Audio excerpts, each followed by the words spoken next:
Morning, ladies and gentlemen. Welcome to this regular Wednesday Robe Talk series. And today it is our great pleasure actually to present one of the most exciting field experiments that GTI, Gas Technology Institute, has been leading. The hydraulic fracturing pesticide program. Today's presenter, Scott Reeves, many of you know very well, and Jordan Ciezobka, one of the star from the GTI, very active. Before we go into the details, I'd like to first greeting everyone, and it's good to see. Actually, every Wednesday it's become my routine now. That just feel so excited, if you will, to see everyone is healthy and active, engaged. It's also helped me to release some of my own mental stress, if you will, staying at home with the 3 kids and a boss wife. So. So this is been very helpful series, and we are very grateful for all the efforts everyone put into this. Not only so many people contribute, okay, including yourself, participating and contributing, asking questions, interacting with each other. So those are all fantastic. And also Andy Bungler, Professor Andy Bungler has been start from beginning. Those series have been hosted by Andy's Zoom college Zoom account. I hope your department will not find out you use too much time. But nevertheless, we all benefit for the and most of all for all the speakers. I have to say we are so blessed for so many volunteer speakers coming forward with such good stories. Those talks, I have to say, those talks are classic. They stimulating, they inspiring. Sometimes maybe controversial. That's actually the point. The point of Robe talks is to stimulate, engage people. So from that point of view, we thank all the wonderful speakers. Many of speakers in this phone call as well, like Sid Green.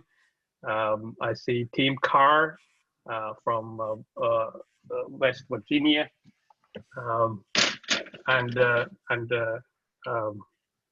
yeah, the Mark Zoback, as well as Mark McClough, Gary Couples, all those wonderful speakers, and we have more actually coming as well after this talk.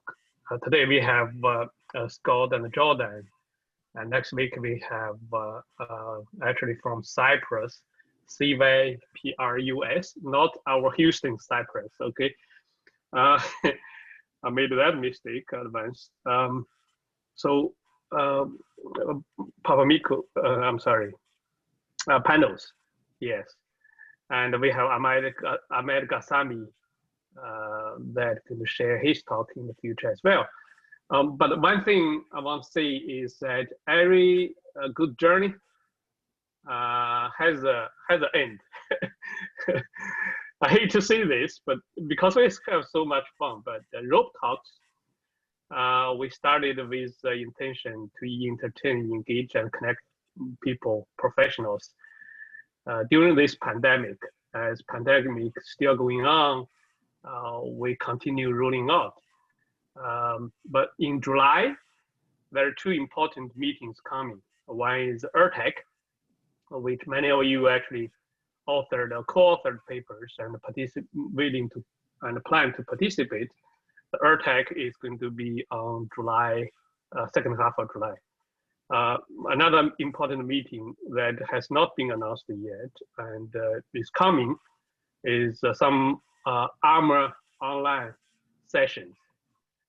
This is not full-blown symposium, but we have pretty big program, if you will, from ARMA annual symposium in Gordon this year that we are coming, that is coming.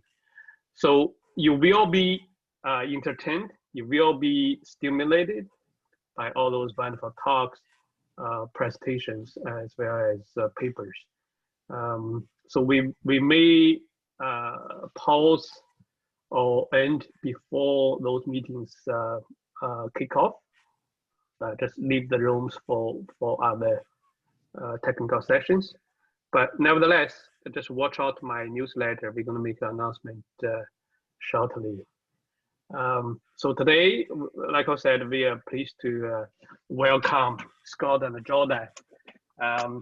The other thing that I quite like what Jordan and Scott mentioned at the very beginning, which had is social distancing. Is as people getting back to office, the safety of office environment is important. It's critical, actually, if you think about it. Everyone in that confined space. That's why not up to the 100% capacity is important. Try to keep social distancing, as well as wear masks. Nowadays, everyone wear masks. Shows you care for yourself, you care for other people as well around you. So that's a responsibility. We're all professionals. So Scott is executive director for exploration E&P at GTI, and he has been around in industry for quite a while. Served as a senior manager, president of Reservoir Development Services at Baker Hughes prior to GTI, and the vice president of Unconventional Resources at BG. Scott and I knew each other actually when he flew back from London to Houston. We were sitting next to each other on the airplane. And he also was executive VP and director at Advanced Resources International. He is Aggie with the MBE. Yeah, that's me. Yeah. And an MBA from Duke. And Jordan Ciezobka is a senior R&D manager at GTI. In the past, he worked with Halliburton before GTI. He graduated from Purdue University in computer and electrical engineering degree. Both of them are a member of SPE as well. And today, we're going to share this hydraulic fracturing test site program, a successful public-private partnership to advance the science of hydraulic fracturing in the Permian Basin and beyond. And we are grateful for the latest updates from HFTS, a fantastic program. And for everyone else, again, you can type your question into the chat window. And we have, normally the talk is 45 minutes up to 11 o'clock. Feel free to ask any questions. Scott and Jordan will address them after their presentation. If the time runs out, we can send those questions to the president, Scott and Jordan. They may follow up afterwards. So today we talked with Scott and Jordan. The meeting will be recorded, and they will actively seek release of the recordings afterwards. But out of professional courtesy, we ask everyone not take pictures, not take any videos, and yeah, just enjoy the show. This is going to be fun. Scott and Jordan, feel free to take over. Thanks. All right, thanks, Gang. This is Scott Reeves. I'm joined by with my colleague, as Gang said, Jordan Ciezobka, who's the project manager actually for the hydraulic fracturing test site. I think actually there's been a couple of presentations based on the data that's come from these test sites presented previously. I think Joe Morris might have presented something previously, and I think there was a gentleman from Shell maybe last week that presented something. So anyway, we'll just kind of go through kind of an overview of the projects and their objectives and things. And Jordan, can you advance the slide, please?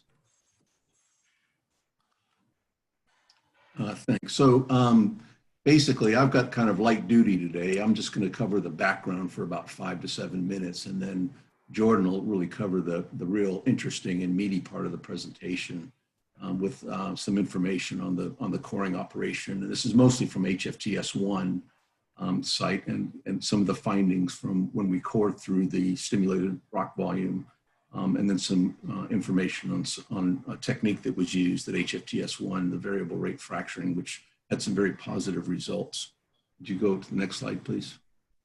So in a nutshell, the objectives of HFTS is to improve the performance of, our understanding and the performance of hydraulic fracturing, really to from an economic perspective, to optimize the completion and spacing decision, which is, arguably the most important decision that a company that's involved with conventional developments makes. And that ultimately will lead to lower break-even prices and obviously more affordable energy for society, which is really important. But we also keep our eye on the environmental impacts, and the idea being the fewer wells that we need to drill, the less environmental impact that we have as as an industry, to the environment. Next slide, please. So, so the HFTS program is part of a larger DOE program, looking at, test sites that are, the field test sites that are located around the country. We feel very fortunate that we're representing the Permian Basin, which is arguably one of the most prolific basins in the world from a hydrocarbon standpoint. We've got 2 test sites. HFTS1 is in the Midland Basin, HFTS2 is in the Delaware Basin. And the ability of us to bring DOE funding together with private funding, even in the environment of before the pandemic and the decrease in commodity prices, companies were strapped to perform R&D. And so the DOE part really enabled that to happen. We're very fortunate to have very close collaboration with technical experts. We have about 300 SMEs from the companies that we work with that provide just an incredible amount of insight and technical analysis to the project. And the fact that we've got a very active industry participation enables the results that come out from the project to be implemented almost immediately with in their day-to-day operations. And similar to the stage field experiment work that was done back in the 1980s and 90s, this is going to be a publicly available data set from both sites that will be used for many decades to come to calibrate technologies and analytic capabilities going forward. I should state that both the HFTS projects have a confidentiality period of about 2 years for the project data, which is why we're able to start talking about the HFTS1 information. Much of the data and the operations at HFTS2 actually were performed last year and early the year before. And so that data won't become available until probably later this year and early next year. Next slide, please. So this is just a list of the participants here. On the left-hand side are HFTS1, on the right-hand side is HFTS2, and in the center are companies that are participating in both projects. You can see that the DOE funding is on the order of 20 million in total. The JIP co-funding, that's basically JIP cash funds and in-kind funds in terms of actual work performed, was on the order of $53 million. And then the industry in-kind, which essentially is background data, wells of opportunity, and those types of things, we estimate is on the order of 600 million. So it's a fairly substantive research project. Next slide, please. So just to kind of give you a quick overview of each of the test sites. On HFTS1, this is in the Midland Basin, as I mentioned before, targeting the Wolfcamp formation. That site consisted of 11 horizontal producing wells. There were 2 refrac wells also within the project area. And we performed over 450 fracture stages and with various different designs and different types of technologies that were tested. In terms of site characterization, prior to any activities at the site, we drilled a vertical pilot well, which we collected a considerable amount of core on, which was performed, a very advanced core analysis, comprehensive petrophysical logging. We did DFITs and various different diagnostics from a reservoir characterization standpoint. From a fracture diagnostics perspective, we ran radioactive tracers. We actually had, we tagged the proppant with different colored proppants so that when we cored through it, we could determine, what stages and which treatments actually it came from. That actually did not turn out to be successful. The colors from the proppant actually were diluted with the fluids, and so we were not actually able to determine that. So that was not a successful diagnostics. But we also performed crosswell seismic, some tilt meters, and then the tow DFITs. In terms of production monitoring, we did some fiber optic, some retrievable coil tubing, conveyed fiber optic production logs. Bottom hole pressure and temperature gauges were installed in all the wells. And then we did interference tests between the wells during the production phase. But one of the key features of all the HFTS program is the drilling of a slant core well after hydraulic fracturing operations were concluded to actually get ground truth of the actual fracture geometry. And so this is the first time this has ever been done with public R&D funds. And so it's really insightful, and Jordan's going to go into a lot more of the findings on that here when he comes up. So that was done in HFTS 1. Could you go to the next slide, please? And then on HFTS 1, we also did a phase 2, which was performed last year, where we actually did an EOR puff and puff pilot. Now, it was actually at a site that was about 1.5 miles to the north and west of the original HFTS site, mainly because at HFTS 1, the primary site, the wells were located about 600 feet apart, which was too close. It was ultimately determined as too close, and we wanted a larger well spacing for the EOR pilot. So while it was 1.5 miles away, it was still within the geologic model that we had constructed for to characterize the site. And we had 1 horizontal injector well there and we had 4 offset beneficial producer wells. We also drilled a second slant core well through the stimulated rock volume and observed those fractures at that location as well. And then the gas was injected in the period of March to May of 2019. So those results, if people are interested in this part of the project, I think in August at the SPE IOR conference in Tulsa, one of our colleagues, Shadi Salasor, will be presenting a paper on that at that particular event. Next slide. Okay, at HFTS 2, we had 8 horizontal wells, and we pumped about 250 frac stages. It was one of the primary differences of HFTS 2 was basically it was in the Delaware Basin, which is a different set of stacked play, but it was also targeting the Wolfcamp formation. But what was different here is we had a much more comprehensive diagnostics program, and really one of the key parts of that was we had permanent fiber optic cable in the vertical pilot well that was done similar to HFTS 1, which was cored as well. And then we had of course there was a full array of pressure gauges in the pilot well.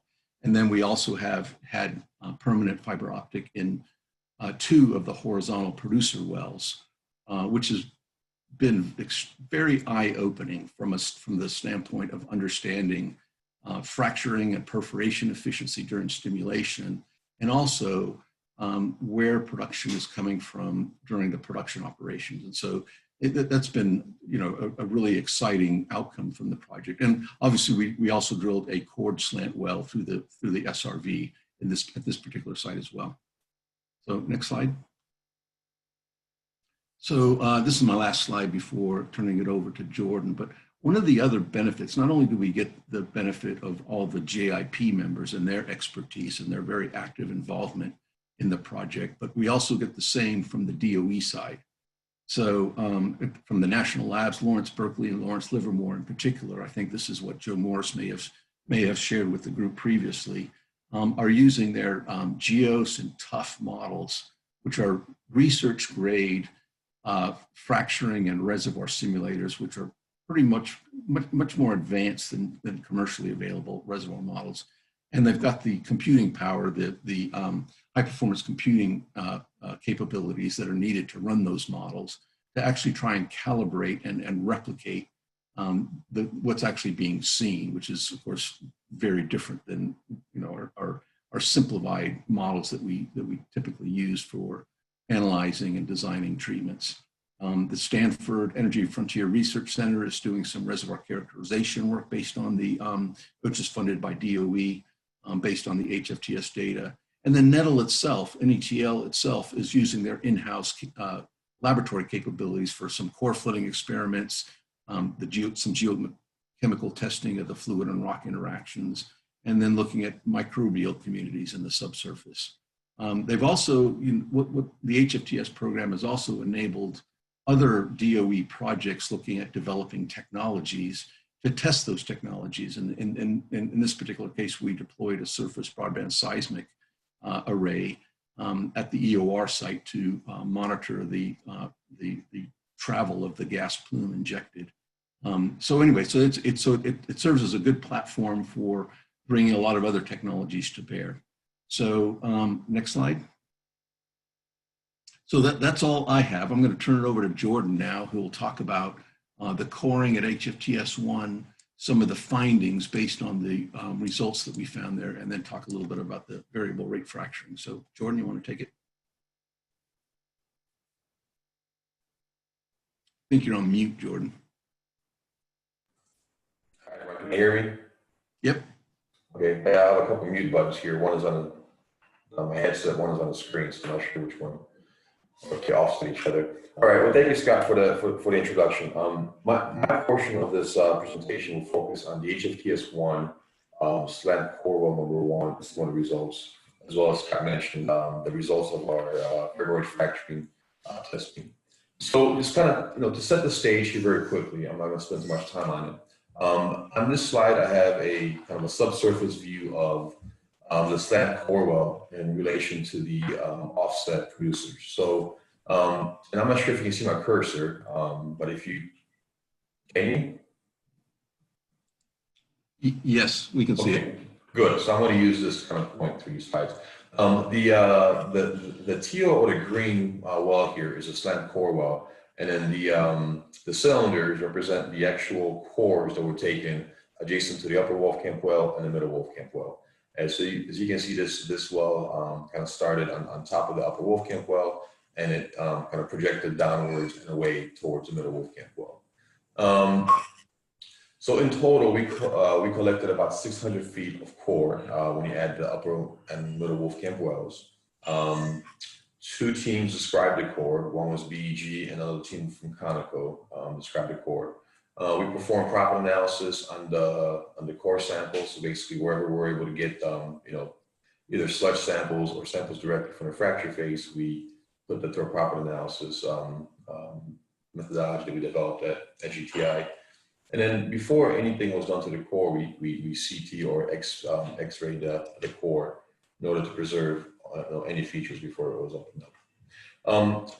In the areas where we didn't have core, we were actually able to run open hole logs in the entire lateral section of the Slant core well. So in the areas where we didn't have core, we were able to have some data which we use also to fill in the gaps. This included quad combo, spectra gamma, and NETL. Now, the reason why we ran a spectra gamma is because in the upper middle Wolfcamp wells, we included RA tracers in the fracture stages. So we were looking to see if you can find the RA tracer in the Slant core well. And once the core was collected, the well was case cemented, and we installed 8 discrete pressure gauges in predetermined intervals to monitor reservoir depletion. So here is a brief summary of both upper and middle Wolfcamp cores. So here's a side view that shows, again, in the forefront or the foreground is the Slant core well with the 4 individual cores, which we're taking in sequence. Behind it is the producer, the upper Wolfcamp. So in total, the 4 sections in the upper Wolfcamp resulted in collecting about 436 feet of core with a vertical extent totaling about 55 feet. And so here you can see about 40 feet of this core was above the producer and 15 feet was below the producer. In terms of the X distances, on the right side is a plan view. You can see that the Slant core well begins above the producer, and then kind of, as it gets closer to it at the same depth, it goes away from it and then below it. So at the same plane as the producer, we were about 85 feet away. So this is this is depicted here. For the middle Wolfcamp, and again, here's the side view, we collected much less core. We basically only had enough money to do 2 core runs. With these, these are all finite budgets. Obviously, if we had more money, we'd love to core the whole thing, but that's not the case. But anyway, so in the middle Wolfcamp core, we collected about 159 feet of core in 2 core runs, and this resulted in a vertical coverage of about 31 feet. The majority of the core was actually below the producer, so that's slightly different than the upper Wolfcamp core. As far as the X distances, we were, pretty much almost at about 100 feet away the entire time from the producing well. So since, the collection of SRV core is not very common, I have a couple of learnings here, just, from the operational perspective. My next few slides will talk about the actual results of the fractures and so on. So this core was collected at about 81-degree inclination. And typically we didn't see any issues with the coring at this inclination. We did note a few proppant packs. For the most part, they didn't cause any issues. However, at one point, we may have encountered one proppant pack that actually led to some core jamming, which we had to cut short, coring short. During the entire coring process, the 2 offset laterals or the 2 offset producers were always on production. And even while they were on production, we didn't see any issues with either differential sticking, as the fractures were being depleted. We didn't see any well control issues from overpressured fractures. In general, it was pretty smooth coring. I will point out that we did core about 3 months after the wells were put on production. So there was a short period of time when there was some depletion or there was some pressure reduction from the initial hydraulic fracture. In order not to collide with the producing wells, we made efforts to run gyros as well as other downhole measuring techniques for both the Slant core well as well as the offset producers. Again, we did not want to collide with the producing wells, but we did want to get as close as possible without adding too much risk. And so, as I mentioned earlier, for the upper Wolfcamp, we got as close as about 85 feet on the same vertical plane or on the same depth as the producer. So overall, this coring operation went pretty smoothly. So the next part of this presentation focuses on the fractures and the proppant distribution that we noted in the core. So here are a few pictures of the fractures themselves. So these are all pictures of hydraulic fractures, and as you can see, we have everything from very smooth fractures on the right side. These are all very smooth planar fractures, to fractures that have a lot of complexity. And this complexity, many times manifests itself in twist hackles, uneven breaks. We see some hydraulic fractures that have features that terminate at the bedding, which basically has the rock has some different characteristics. We see that pretty often. Here's one example. Here's another example where we see some features that terminate at the bedding, and there's a smooth fracture. Overall, we saw a lot of different fracture complexities, irregular patterns, stepping planes, which has some implications on proppant transport and some other implications as well, which I'll get into later. So overall, there's tremendous amount of fracture complexity, and not just in the orientation of the fractures, but just on the fracture face itself. Here's one example of a core section. This entire section here is about 1 foot that's shown. This is part of a 3-foot core section, but this image only here shows about 1 foot. And what you see here is on the left side is the fracture, is the information about the fracture shown in this core. There are 5 fractures here. So you can see how, there's variations in a fracture proximity, but there's also a change in orientation. And so, this kind of gave you some food for thought about, well, what's going on here as far as the changes in the geomechanics, maybe some stress shadowing and so on. Is there, some evidence here of which fracture came first, which came second, did they come in tandem and so on. So there's just, a lot of information here that, could be very useful for calibrating, future fracture simulators. Here's another example of a core that has 3 fractures pretty closely spaced. Again, the same question can be asked: are these competing fractures? Does one come first, one come second? And so this was, we saw a lot of instances of these kind of hydraulic fractures in a core. Perhaps there is some information on a fracture face that we can use to discern some of these questions, or to answer some of these questions about which fracture came first, which came second, and so on. And I'll get into that a little bit later.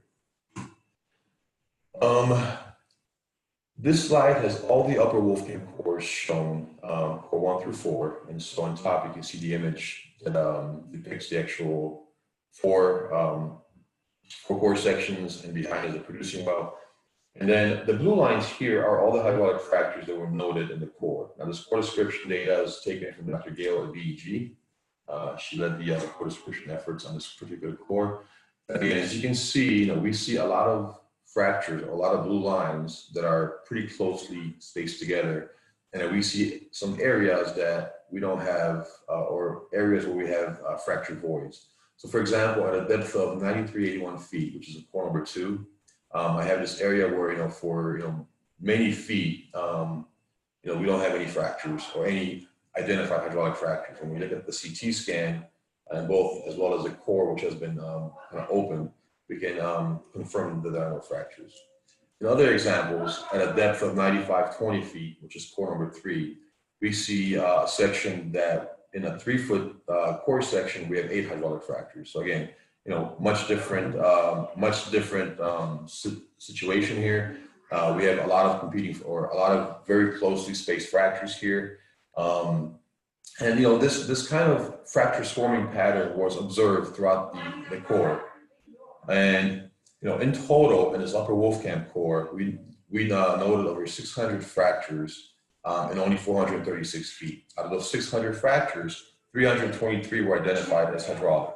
So that would, on average, that would provide 1 fracture about every 1.3 feet. So that's, on average, that's pretty close. But again, we didn't see these evenly spaced fractures. What we really saw is, more often than not, a swarming behavior of hydraulic fractures. So there were typically, many fractures in a small amount of core, and then we had fracture voids. And again, this also kind of begs the question, okay, well, what does that mean in terms of reservoir stimulation? How much of this rock where we don't have fractures is actually drained versus the rock that has been fractured?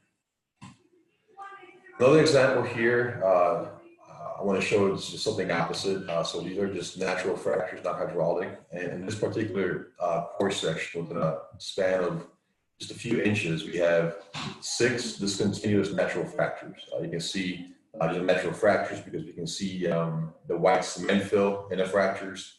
And again, you can tell that they don't all meet together or join, they're discontinuous. This particular section is very useful when if you want to model discrete fracture networks at this scale, or even extrapolate to larger scale as well. But also we can use this core to calibrate the image log that we have in the remaining sections of the Slant core well, what we don't have core. Another, one second.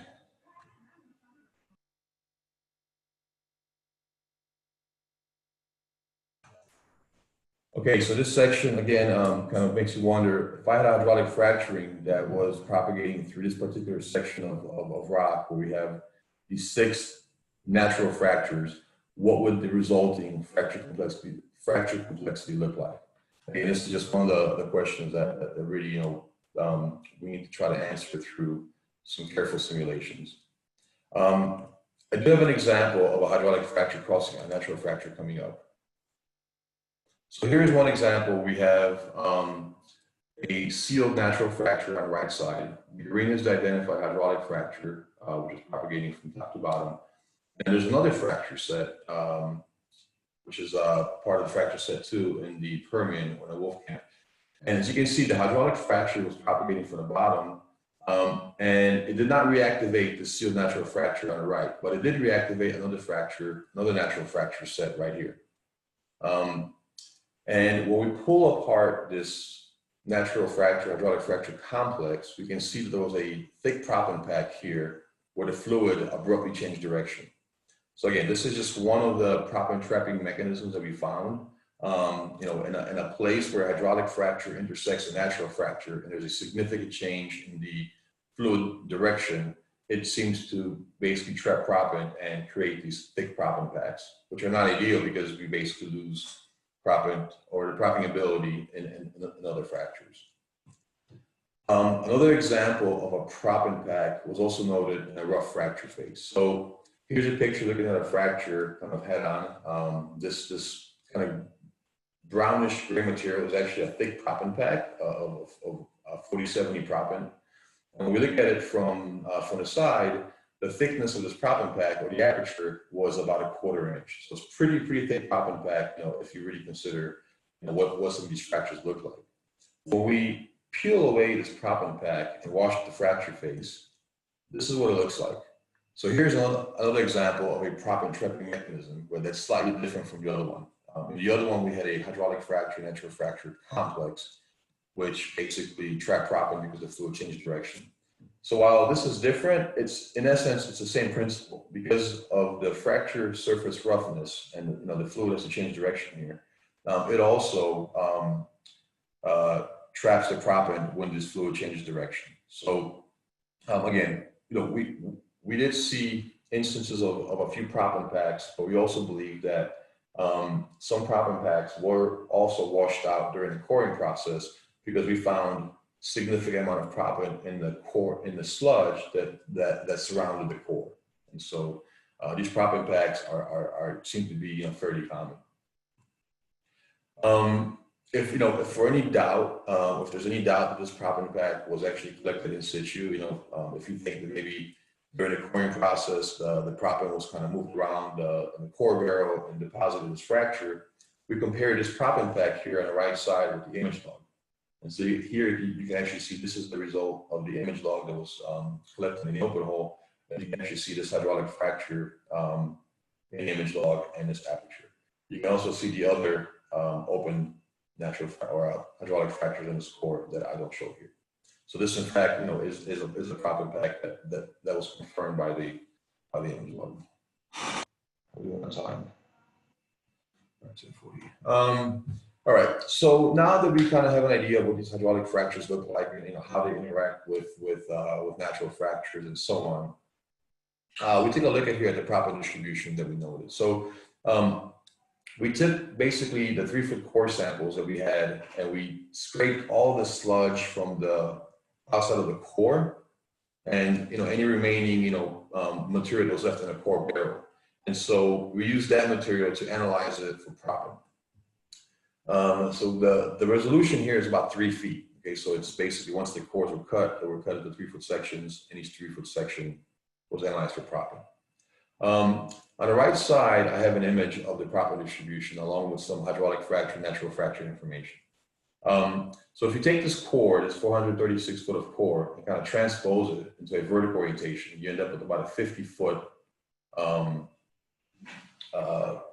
data set. And so this image on the right represents a transposed core into a vertical orientation. The curve on the left, the brown and the green, shows the proppant concentration that was noted in this core. And then the information on the right, the blue and brown bars, are the number of natural and hydraulic fractures identified in the core. So you can see, starting here at a measured depth of 7,700, we do see a lot of natural fractures, but we also do see some hydraulic fractures, and so on. You see that the majority of hydraulic fractures that we see tends to increase as you get close to this upper Wolfcamp well. And this upper Wolfcamp well is coming out of the screen. However, what's pretty interesting here is that, as we start at the 7,700 foot depth, we don't see a whole lot of proppant here, okay? It isn't until we get to about a depth of 7,720 that we begin to see significant amounts of proppant. And then, when we get to, about 7,745, again, we see the proppant concentration begins to decrease. So all in all, this proppant distribution totals only about 30 feet vertically. It's much longer along the core, but vertically it's only about 30 feet. And so if you think about some of the fractures that I showed you earlier, as well as the one shown here in the middle, there's a tremendous amount of fracture complexity on the fracture face, which tends to trap proppant. Especially, we do have features that kind of, stop and start at these bedding planes. And so, what does that mean for proppant transport? Well, I mean, it's likely that there's a lot more, proppant transport. There's a lot more proppant being screened out in these features than we think. Not only in the fracture itself, in these features, but also at the bedding planes. So this is not very surprising that we don't have a whole lot of proppant, going up vertically. So as I mentioned earlier, there's a lot of information that's actually contained in this fracture face and the features that are on it. Since we were describing a core, and since this core has not been slabbed, we wanted to somehow be able to preserve the information that's contained in these fractures. And so what we did is we ended up scanning each hydraulic fracture with a 3D laser in order to preserve these features. The resolution here is about 50 microns. And what this scanning allows us to do is basically perform systematic analysis that's typically not maybe possible with a picture on some of these features that occur on fracture faces. So on the left side is an image from Conoco, and again, we want the Conoco for the description of this core. And you can see that there's some information here depicted about some of the features on this fracture face as well as bedding. Now we all know that a typical photograph may have some issues with it in terms of shadows, resolution, orientation, and so on.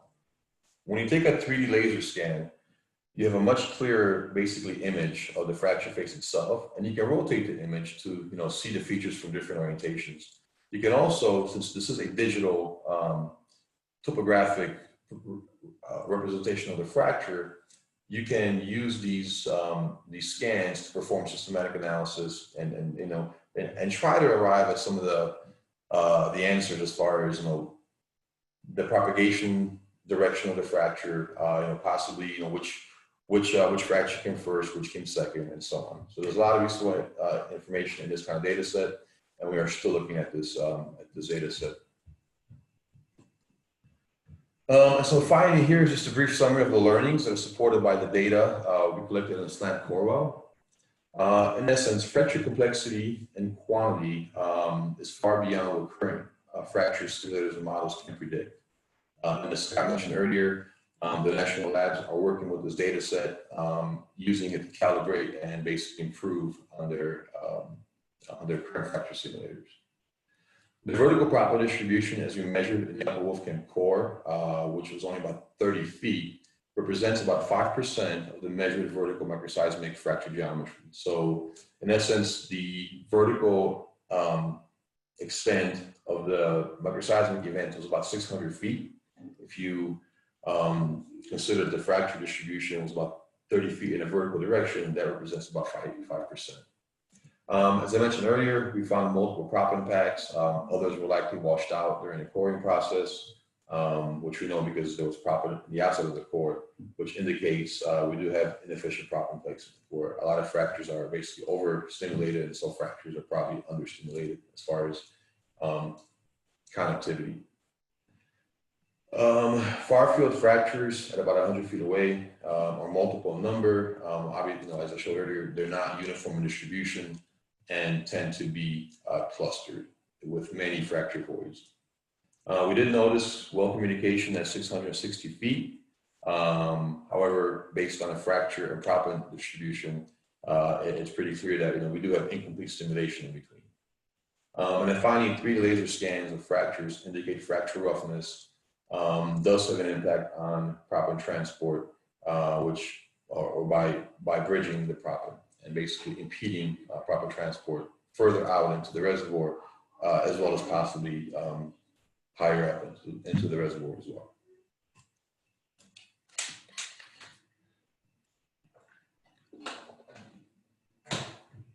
And the final part of this presentation talks about a new fracturing approach, which is vertebrate fracturing. And one approach to improving the completions is to basically improve the perforation efficiency. And we know that the perforation efficiency many times is low or it's not optimal. And that's because as we perforate, many times the perforation breakdown pressure of each perforation is significantly different, which can exceed 1,000 psi. And the reason for that is most horizontal wells are not centralized very well. So we have differences in the cement thickness, which leads to obviously different perforation profiles or perforation tunnel profiles. We also have variations in rock composition and stresses. When you combine these two effects, again, the perforation breakdown pressure of individual perforations can vary by thousands of psi. And so once you begin to erode the perforation by putting proppant through it, then it's likely that many perforations will never open and are basically useless. The approach to vertebrate fracturing is basically induce a very rapid change to the pump rate, either early on in the frac treatment or during the proppant stages. What this change in the pump rate enables is the creation of a pressure pulse, which temporarily could be very high, in excess of 1,000 psi. And this pressure pulse that's created when combined with the original bottom treating pressure can break down some of these perforations that were not initially broken down. Again, this is a temporary pressure pulse. It kind of acts as a water hammer. And the left image has a kind of a theoretical depiction of this pressure pulse. You can see here it's kind of zoomed in. There's a overshoot, a temporary overshoot. On the right side is a field example of this approach. So you can see here we have 2 rate pulses. Here's the first one. The pump rate's brown and the treating pressure is blue. We can see here, if you zoom in on the second one, you can see this overshoot in the pressure. So again, with each rate pulse, we create a pressure pulse, and this pressure pulse, if it does break down perforations, we should see a reduction in the treating pressure because the entry friction is reduced. Again, these rate pulses are engineered. Basically, there's a method to create these, based on how fast you execute them, as well as the magnitude of the rate pulse. In this field example, after 2 rate pulses, we see a pressure reduction of about 500 psi in the treating pressure. And so again, we attribute this to the opening of additional perforations. And if you kind of consider the data that I showed earlier about how closely spaced these hydraulic fractures are, it's very likely that, in an individual perf cluster, each perforation has the ability to create a hydraulic fracture emanating from the wellbore. And so it's beneficial to open up every perforation that we can, because it can create a hydraulic fracture at the wellbore, which as it propagates away from the wellbore, it creates more complexity as it interacts with other natural fractures. So here's an example of an experiment at the HFTS site where basically we picked one well, which is the so-called the VRF well, and we implemented a number of rate pulses in each frac stage. The rate pulses were designed in a toolbox that we created, as well as the toolbox has the ability to analyze these rate pulses. When we looked at the production from these wells, so on the right side is a table that shows the VRF well versus the offset 4 wells. The production for the VRF well was significantly higher than the other 4 adjacent wells. even with one well having about a 65% higher proppant volume pumped. On the right side are the perf designs, to kind of provide some context.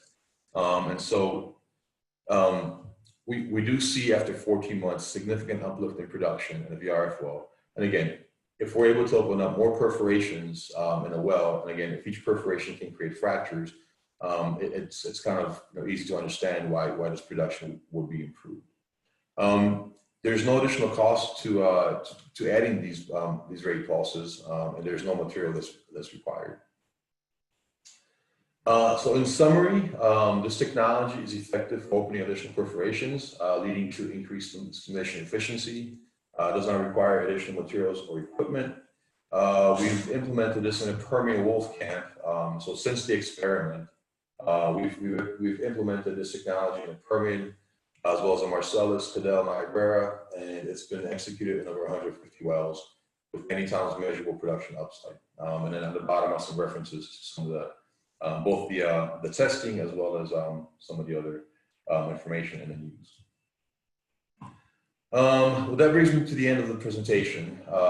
We really want to acknowledge and thank our sponsors as well as our partners. So DOE and NETL were instrumental in in basically providing the initial funding for these projects. We also want to thank all the industry sponsors which sign on to the projects. We wouldn't be able to do this without these sponsors. I also want to thank ARMA for the opportunity to present these results, and GTI for being able to present the results. So with that said, that brings me to the end. Excellent. Thanks, Scott and Jordan. Fantastic. I couldn't agree more with some of the comments in the question section. Feel free to pick them up. That this is a fantastic and long-reaching experiments that can affect many years ahead. So feel free to ask questions, but one thing I need to make sure is that I think Andy can stay a little bit longer afterwards at 11, so this room can extend a little bit longer. But at 11 o'clock, I will come back and announce the next Robe Talk series.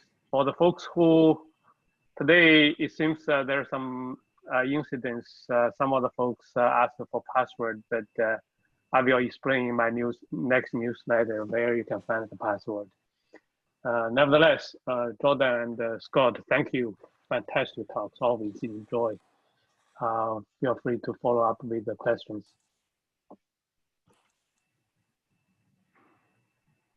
Jordan, there was I've been watching the chat here, but there's some questions around identification of the fractures, differentiating between the natural versus potentially drilling induced versus the hydraulic fractures. Do you have any comment on that?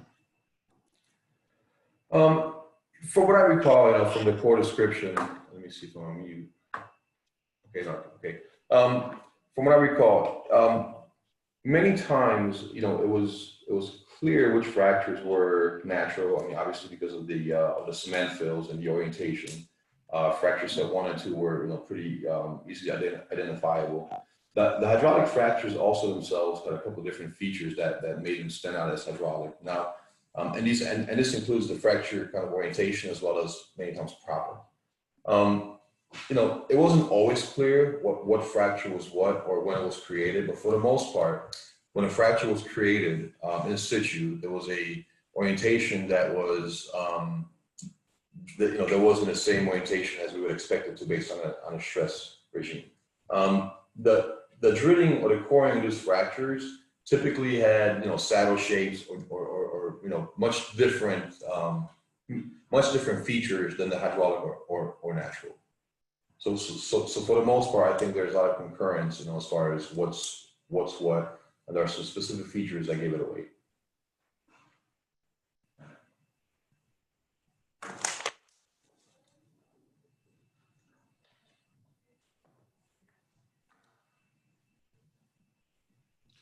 Can you also maybe, there's some discussion around the quantification or description of the fracture roughness, if you will, between the different types of fractures. I know Dave's done some work on that. Is there any kind of high-level observations you can provide, Jordan, on the fracture roughness on the different fractures? Oh, I mean, in general, even the hydraulic fractures, there was significant, difference in the fracture roughness. Like I mentioned, everything from a very smooth fracture, as I have shown on the right here, to pretty complex breaks. Now, the fractures that were created during the coring process or during the recovery of the core, and I don't have any images here of those breaks, but those breaks were totally different. I mean, they looked like somebody just took a core and hit it with a hammer. So those breaks were totally different. They didn't have, a typical vertical orientation, which you would expect a hydraulic fracture to have. And also the orientation, was, within the direction or close to the direction of maximum stress. So again, the hydraulic fractures were pretty fairly easy to, well, I don't want to say easy because I'm not the one that did the work, but there were some features in the hydraulic fractures that gave it away that it was hydraulic. The drilling induced fractures many times, when you consider roughness, they were very rough because when they broke, under a condition that would, where the stress has already been relieved, the break was, in all different directions.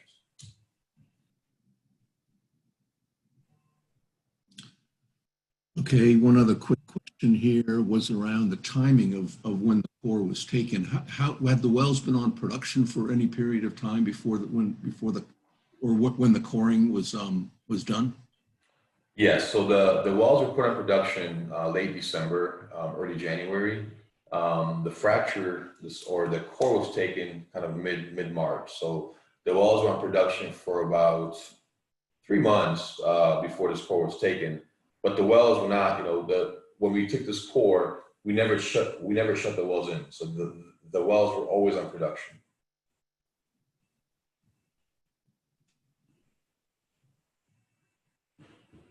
Okay, I think there were some questions around, the proppant used and the cluster spacing. I think you covered the cluster spacing in one of your VRF slides. I think Dave answered a question on the proppant already. So the cluster spacing where this core was taken, I want to say it was 3 by 90, so 3 clusters every 90 feet. And this wasn't answered, but maybe a related or asked, but this is a related question, Gordon.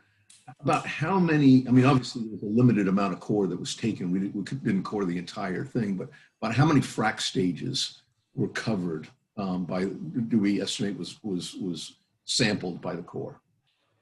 So in the first one, since we had about 436 feet, each one was 290. So the fracture stage length here as well was about 290 feet. So here we covered about a fracture and a half, or a stage and a half, I'm sorry. Stage and a half, okay. Yeah. I guess there were some questions around, the vertical extent that you talked about 30 feet of the proppant height. Is it possible that, we'd be draining quite a bit higher, or was there some sample bias in that where the prop height could be even higher? I mean, there's always sample bias. I mean, ideally we want to have, multiple through fracture cores that go, at different depths, different orientations. So there's definitely, this is a very small part of the reservoir that's been sampled. But all I can show is what the data shows on this core. And so while we do see hydraulic fractures in the core up here, we don't see much proppant. And it isn't until we get about this depth right here that we have, I would say, proppant arrival, and then we see peaks and then proppant departure. Why that is, maybe it could be for multiple reasons. It could be fracture complexity. 2, we could be, also, keep in mind that we were above the producer. The Slant core well was initially above the producer and kind of went next to it and then below it and away. So there's certainly some, Slant core well bore trajectory, biases that may play here as well. As far as drainage, yeah, I mean, I'm sure that we, if just because we don't see proppant in these fractures up here, many times these fractures do have some conductivity because of, they're self-propped because of I don't know, natural calcite things can be carried. There's also a fracture performance, and once the fracture breaks, it doesn't close the same way. So there's definitely some residual, even if you don't put any proppant in these fractures, there's some residual fracture conductivity that definitely plays a role in draining parts of the rock. And sorry, interrupt you, Jordan and Scott. I think some other questions regarding the data, you may address it next. But before that, like I said, I just want to thank everyone to stay and join us in this fantastic talk, and particularly thank Jordan and Scott for sharing those insights and observations. One thing I want to emphasize is this experiment, I mean, along with others, those are far-reaching experiments. Those are going to be treasured for many decades ahead. Next week, we're going to have Professor Panos Papanastiu from University of Cyprus. This Robe talk's really a global talk. We had Gary Couples from Scotland. We have Wolfcamp from Switzerland, and now we have next week we're going to have Panos from Cyprus, and he will focus on the plasticity. This is a perfect picture, Jordan, you put here, that the phenomena that you observed, the roughness of the features, the diversity of the feature morphologies. Some of them may be related to plasticity. So next week, we're going to see what's happening. Before that, I leave, feel free to stay in the room. Jordan and Scott, feel free to take advantage and answer the rest of the question. But I see a lot of questions regarding to where to find the data. You might address as well. And I see you next week. Okay. Thank you. Thank you, Guy. Appreciate it. So Scott, I mean, I'm okay to stay behind on the 10 or 15 minutes to answer any questions. But if you would, I don't know if you have time to moderate them. I don't.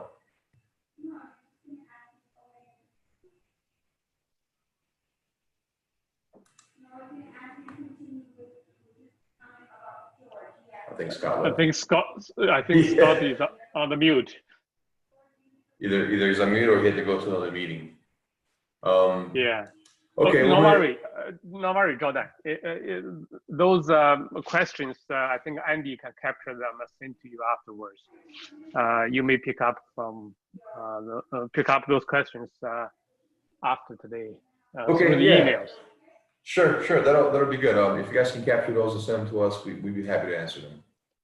Excellent. I will have your email address in the newsletter as well, in case people have other questions to follow. Sure. But nevertheless, let's stay healthy, stay safe, and have fun. See you next week. Thank you, gang. Appreciate it. Thanks everyone for joining. Have a good week.